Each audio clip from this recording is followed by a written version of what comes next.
In 1177 BC, a thriving, interconnected world suddenly burned.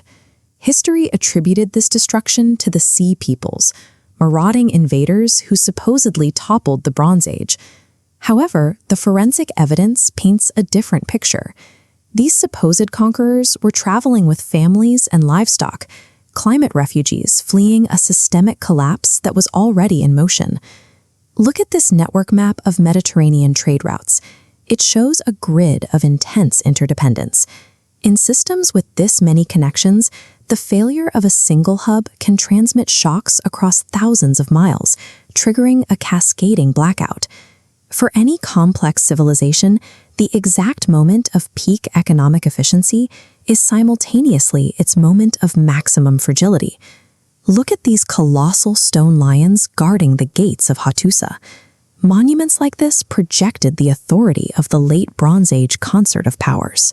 The Egyptians, Hittites, and Mycenaeans functioned as a massive interdependent network dominating the region for centuries. These kings focused their power on auditing.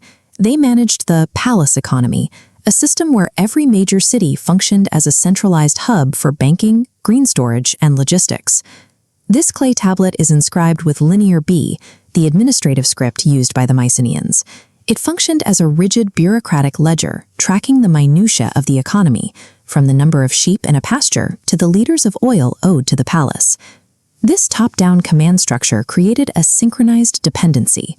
The palace provided the seeds, tools, and security, while the people provided the labor. But this hyper-optimized system left absolutely zero buffer for agricultural or logistical failure. These systems were designed for a world where nothing ever goes wrong. By removing every redundant silo in favor of efficiency, they left themselves defenseless against physical shock. To understand how the system broke, we have to look at the metal that gave the era its name. Bronze requires copper, which is relatively common, but it relies entirely on a 10% mixture of tin, which is incredibly rare. Tin was the Bronze Age's strategic fossil fuel. To forge a sword in Greece, it was hauled 2,000 miles from Afghanistan.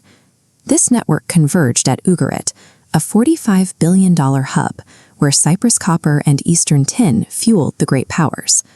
Maintaining this network required constant diplomatic effort. The major rulers called themselves the Brotherhood of Kings, stabilizing the flow of materials through high-stakes gift exchanges and trade treaties. The wealth of these empires was an illusion, based entirely on distance parity, the assumption of infinite, uninterrupted global trade. The first stressor came from the sky, a brutal 300-year drought. Grain surpluses evaporated, and palatial economies began failing as their agricultural collateral disappeared. Then, the ground gave way. Seismologists identified an earthquake storm during this period, a 50-year sequence of high-magnitude ruptures that leveled the centralized administrative hubs. This Egyptian relief shows bound captives from the mass demographic displacement we now call the Sea Peoples. These were refugees forced into armed migration by the famine and drought, and their movement physically severed the remaining trade routes. This was the supply chain snap. When Afghan tin routes were cut, the entire bronze economy froze.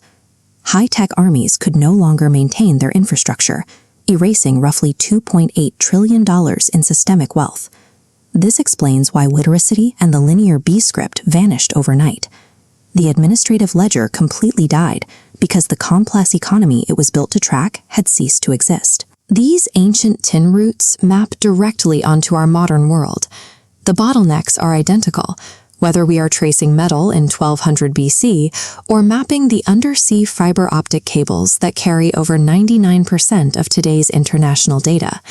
This photograph of the New York Stock Exchange captures the same obsession with optimization. Modern capitalism has spent 50 years stripping away redundant silos in favor of efficiency, creating a hyper-connected system that mirrors the Mycenaean palaces.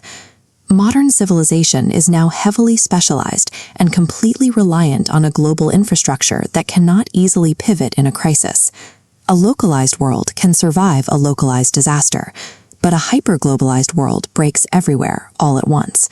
To understand the historical cycles driving these collapses, Pre-order Volume 1 of Capital Cycles and subscribe to the Terminal for weekly historical forensics.